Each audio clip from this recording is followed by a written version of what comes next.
My name is Joan Hamilton. I'm the owner of an older home in South Etobicoke. Actually, it was built in 1922.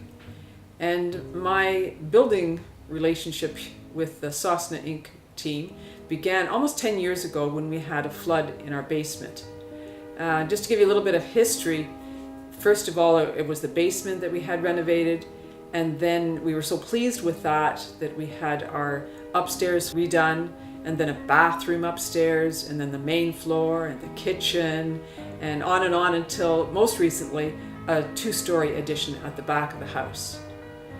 And throughout all of these renovations that have happened over the last 10 years, and mostly in the last couple years, I have to say that the Sosna team, not just a contractor you can count on, but really a contractor you can trust.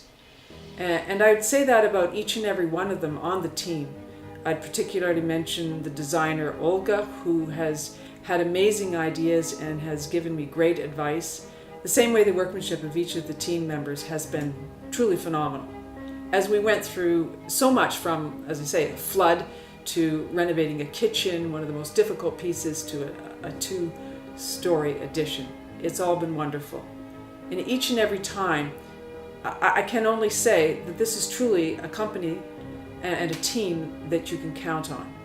There are always times when there are surprises in a renovation, and I was grateful that Andre and his team would give me a scope and sequence of the projects that was very detailed, and he'd try and anticipate, well, there might be a problem with this sanding of this floor, you know, it is rather old, we might have to replace it, in which case maybe cost you more. But in every case, I'd have to say he kept to his timeline. He kept to the scope and sequence. If there were surprises, they were taken care of. And if there were any kind of deficiencies that I was unhappy about, each and every one of those smallest details was taken care of. Without any hesitation, that I would say, from your basement to the top of your house, this is a company, a contractor that you can truly not just count on, but you can trust. They not just do good work, but they actually walk the talk, and you can count on that.